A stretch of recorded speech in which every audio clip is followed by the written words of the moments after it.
I had a very, very, very difficult, unhappy first freshman semester when I was a college student.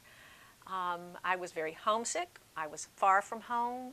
I thought nobody liked me. I struggled. I spent all my time doing homework so that maybe I would quit crying and have something to think about. And I did well academically, but boy, was I glad to go home for winter break. However, when I got home, I realized, oh my gosh, I miss college. I have friends there. I want to go back. It's not as much fun living at home as it was in the dorm.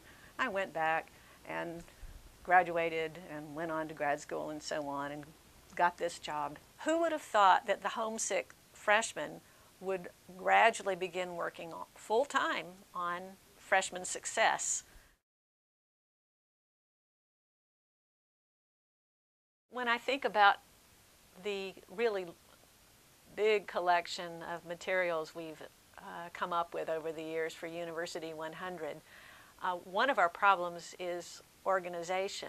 I think I've read about the city of Washington, D.C., that it was a planned city from the beginning and that everything was mapped out and the streets have names like A, B, C, D, E, and there are quadrants. There's the northeast and the southwest, and it's a logical order. You could find your way around.